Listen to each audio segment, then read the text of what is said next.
The risks that you would have to take to accomplish this revenue are akin to the risks you would have to take to generate tens of millions of dollars at Las Vegas blackjack tables.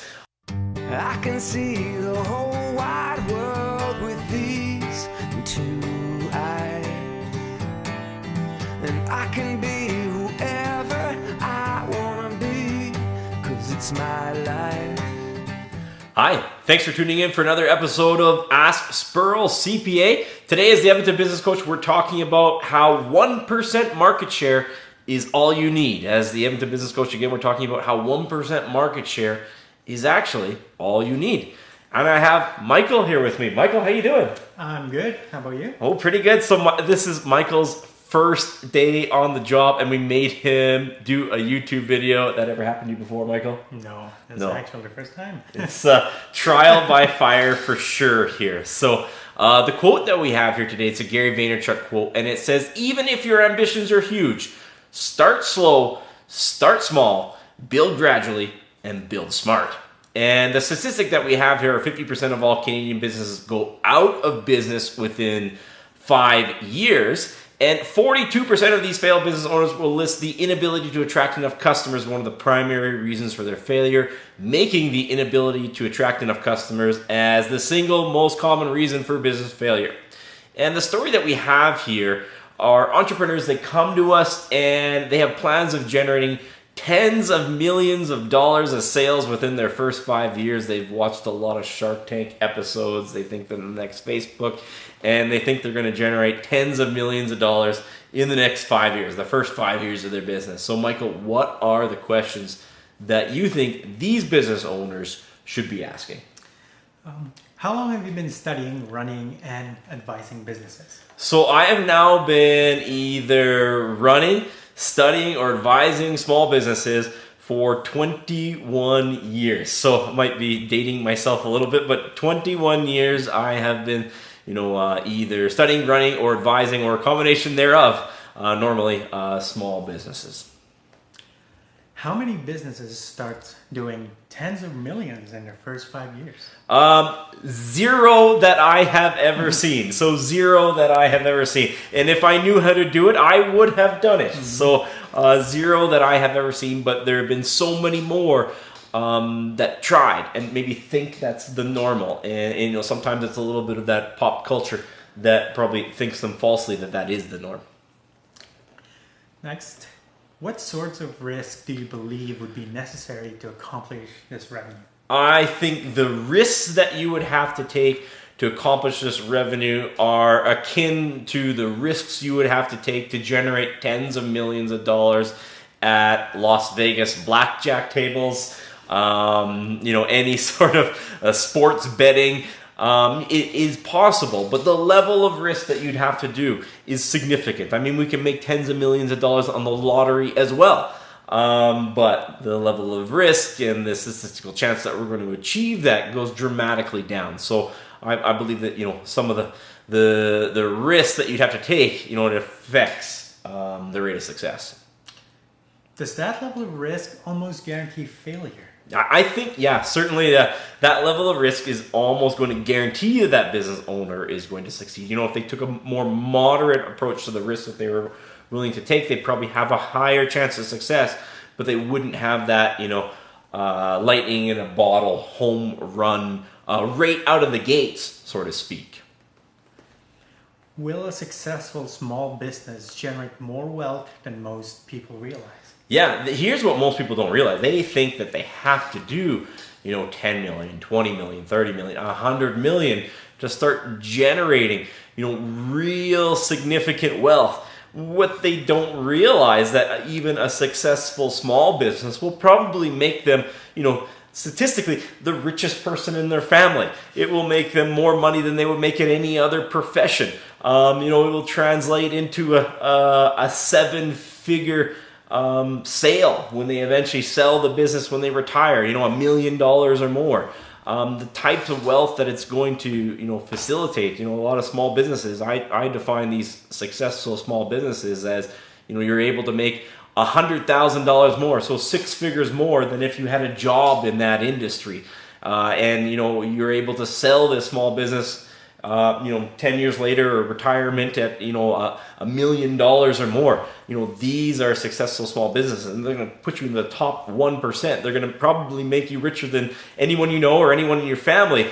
And all you need is a successful small business.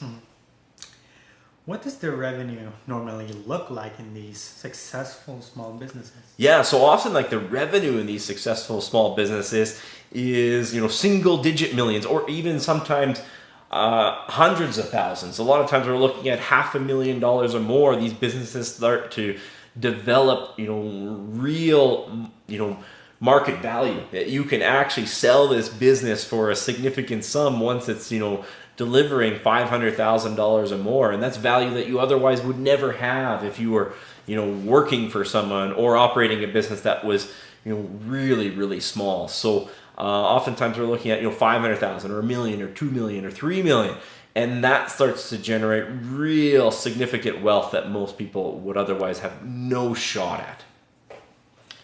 Are these revenue numbers normally less than 1% of the entire local market? Yeah, so people are thinking that they need this huge amounts of market share to really make a difference, but really in most businesses, if you're the local plumber or local dentist, or you want to sell hair products or skin products or whatever it is, you probably need less than 1% of not just the global market and the national market. You probably need less than 1% of even your local market in most major cities, and you'll be able to achieve that wealth that probably no one else in your family statistically probably has.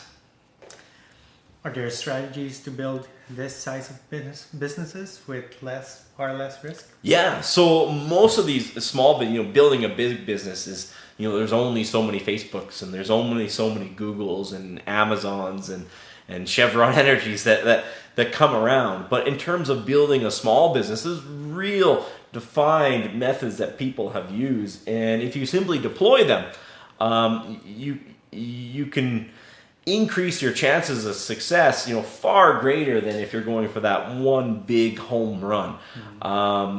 So there's there's strategies out there. They may not be sexy. They may not be, hey, let's go public and raise $10 million and immediately hire a marketing team and spend $5 million on ads or something like that. They're not like that. A lot of them look like a lot of work, and they take a lot of time to execute.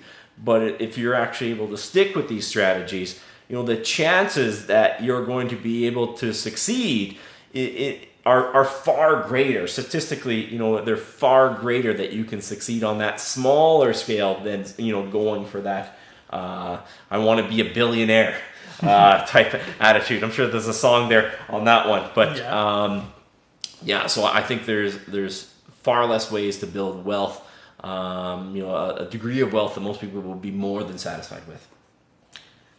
Are sophisticated market studies normally necessary for these businesses? No, not really. And that's a lot of things. You research in business school, and they tell you about, you need a market study. I mean, yeah, if you're Coca-Cola and you're trying to compete with Pepsi, and you guys both have a meaningful percentage of the global market in that area, market studies are very, very valuable.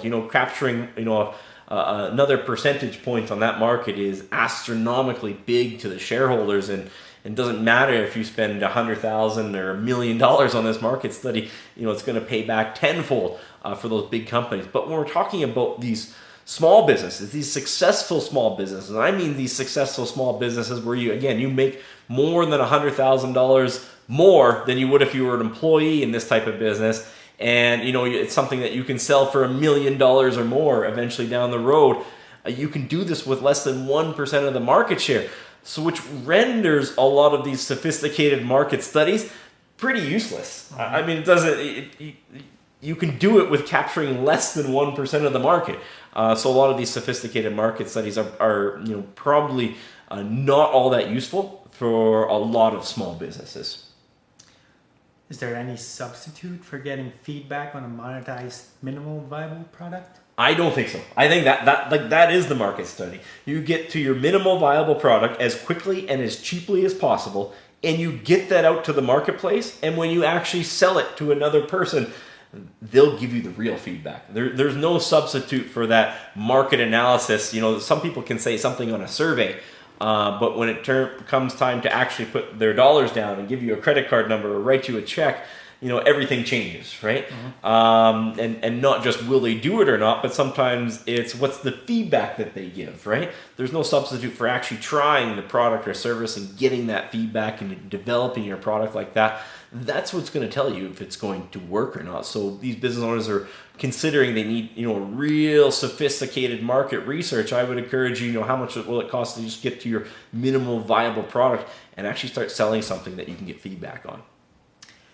Do you believe starting small makes the possibility of getting huge more likely? Yeah, so I don't think you're giving up on that dream. I don't think, you know, if somebody wants to build that $1 billion, $100 million, or $1 billion company, I don't think they're giving up on that dream by starting small. I actually think they're increasing their chance of getting there. And let me put that in perspective. You know, I have, you know, clients and they go out and they seek investment capital. And they go out and then seek investment capital when they have no sales or next to no sales, less than $100,000 a year in sales, and they're trying to raise investment capital. You know, their chances of getting that investment capital to throw gasoline on the fire are significantly less. But if that same person goes and builds, you know, $1 million in sales and then goes and asks for investment capital, they might actually get it. You know, that same entrepreneur might actually not, you know, strike out. So I think starting small with something that you can control your success and execute proven strategies to get to a self-sustaining point only increases your chance of really blowing things up. I don't believe it decreases it at all. So I think that's what we have here today. Thanks so much for joining us again. As always, please hit the like and subscribe button so we can continue to deliver you tips on how to beat the odds at business, and we look forward to any comments that you have so you know we can respond back and use your input for future videos. Thanks very much.